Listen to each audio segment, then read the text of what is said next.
Olá. Bom, eu vou falar com vocês hoje sobre a inflação de alimentos.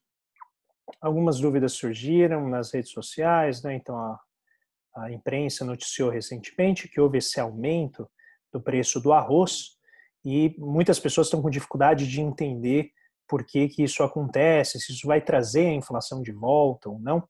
Então eu vou fazer esse vídeo, é um vídeo bem low tech, mas nem tanto assim, tentando colocar para vocês alguns dos fatores que vão afetar o preço do arroz. Então é recorrente a gente ter esses fenômenos, que são fenômenos localizados, em que um único preço ou um conjunto de preços ele sobe mais do que os outros. Então, um tempo atrás teve o tomate, né, e teve a inflação do tomate, e todo mundo ficou preocupado porque a inflação do tomate ia, né, provocar a inflação no restante da economia e tal, e na verdade é algo bem mais simples do que isso. Então, para começar, eu vou dividir os choques sobre a economia e sobre a inflação em dois grupos, apenas para que a gente organize conceitualmente essa questão, tá? Mas existem vários outros mecanismos atuando por trás da economia. Tá? Então, primeiro, a gente tem duas grandes pressões sobre os preços da economia. A primeira delas são as pressões de demanda. Então, é quando existe uma demanda localizada por um determinado bem na economia, as pessoas estão comprando muito e aquele bem ele tem o seu preço elevado, porque no leilão do mercado ali, né, tem pouca oferta para aquela demanda. Quando essa demanda ela atinge todos os setores da economia ou uma parte importante dos bens que as famílias compram normalmente, então o preço desses bens acaba subindo. E aí, se o total desses bens representar mais ou menos ali metade do que o índice capta, tá? Aí depois numa outra situação a gente pode falar sobre o índice. Então o índice de preços, que é essa média dos preços, acaba subindo. E é isso que o Banco Central olha. Então, se a média dos preços sobe muito, o Banco Central entra atuando, tentando conter essa elevação. Tá? E ele faz isso deprimindo demanda agregada. Como que ele faz isso? Subindo a taxa de juros. A taxa de juros mais elevada encarece o crédito e a taxa de juros mais elevada torna mais difícil para as empresas contratarem mais pessoas e, com isso, darem mais renda para a economia. Então, ao fazer isso, o Banco Central dá uma resfriada na economia que está muito pressionada. O segundo tipo de pressão sobre os preços é o que a gente chama de pressão de oferta. Então, ele vem do lado da oferta, não tem nada a ver se as pessoas têm ou não dinheiro. Tá? Tem a ver com coisas que ocorrem ou em mercados localizados, ou ocorre, por exemplo, em setores que são muito fortes na economia como um todo. Então, aqui a gente está falando de petróleo, eventualmente de alimentos, a gente está falando de bens que têm uma centralidade grande vamos dizer, na cesta de consumo da população.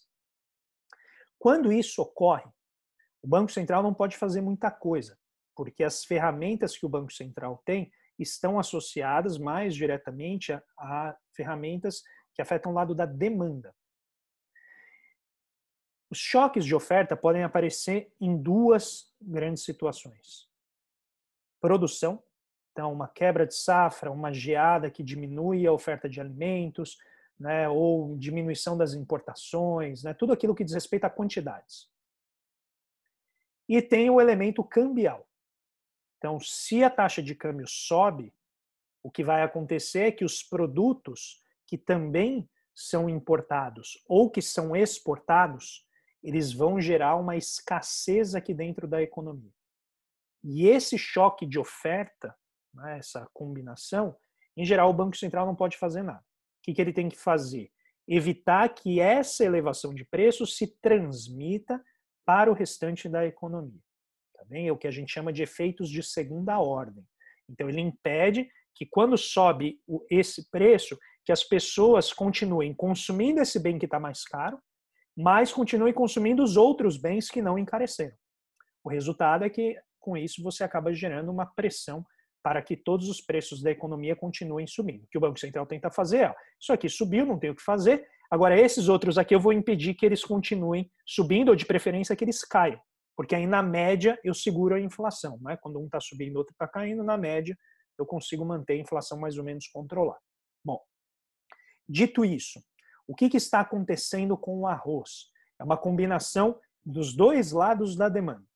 Do lado da demanda, a gente vai ter tanto o fato de que as pessoas estando em casa, elas deixaram de consumir nos restaurantes e estão consumindo, né, mais alimentos em casa, tende a pressionar a demanda. Mas é meramente um efeito de deslocamento.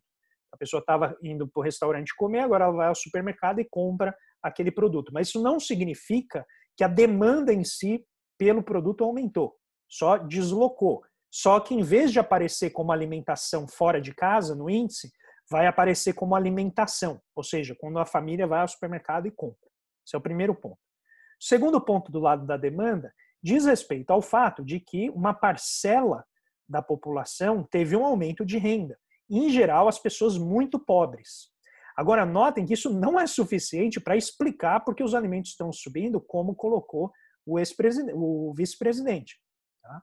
O Mourão fala, não, isso é por conta do auxílio emergencial. Não é. Primeiro, porque uma parte da população teve apenas uma parcela da sua renda reposta, que é o pessoal que ganha ali entre um salário e 2 salários mínimos. Esse pessoal não teve a sua renda integralmente reposta. Teve uma diminuição da renda. E o pessoal que teve aumento da renda é exatamente o pessoal que consome bastante bem básico, como os alimentos. Mas não dá para dizer que isso explica tudo, ao contrário. A gente tem esses dois pontos do lado da demanda. O segundo ponto, grande bloco aí, que é o lado da oferta. O que tem no lado da oferta? 3 grandes forças. A primeira força delas é o aumento da demanda por arroz no mundo. Tá? Então eu vou colocar aqui para vocês, eu vou mostrar um gráfico importante para vocês verem, que é o preço do arroz um tempo atrás. Então olha o que acontece, né, com o arroz no plano internacional. Vai aumentando bastante a demanda dele no plano internacional e isso faz com que o preço dele suba em dólares, lá fora. Tá? Então, existe um aumento do preço do arroz lá fora. E isso é muito importante de manter em mente. Depois, outro ponto muito importante que a gente não pode esquecer, que vai acometer também a parte do mercado, que diz respeito às exportações. Então, as exportações de arroz, elas aumentaram aí cerca de mais ou menos 96% quando a gente olha o ano de 2020. Então, olhem que quando você pega, né, o quanto o produtor brasileiro está mandando para fora, isso aumentou, ou seja, diminui a disponibilidade interna aqui dentro, que é algo que lá em janeiro já era noticiado. Ó, disponibilidade interna em 2020 será a menor desde 1985. Então, esse é o primeiro ponto do lado da oferta. Existe uma disponibilidade melhor de arroz aqui dentro. Somando ao fato de que o preço do arroz está maior lá fora, a tendência é o exportador querer vender mais lá fora do que o que ele vai ganhar aqui dentro. Você tem um problema, né, de abastecimento muito grande. E aí, por fim, que eu queria mostrar para vocês diz respeito aos estoques reguladores. Então, notem aqui que desde 2012, os estoques reguladores de arroz na Conab, que são estoques públicos, eles vêm diminuindo gradativamente. E a partir já de 2015, né, eles diminuem tremendamente, porque esse é o período já do ajuste fiscal, né, já é o período em que a Dilma acelera o ajuste fiscal com o Levy, e depois vem a fase Temer e Bolsonaro, em que esses estoques vão para um valor muito próximo aqui de zero. Isso significa o quê? Que no momento em que existe uma escassez de produto no mercado, você não tem esses estoques disponíveis para poder fazer a venda, né, dessa quantidade adicional. Então, faltou via importação, faltou via produtor, esses estoques inundam o mercado com arroz e o preço não sobe tanto. Então, com isso, a gente tem esses vários elementos explicando a elevação do preço do arroz.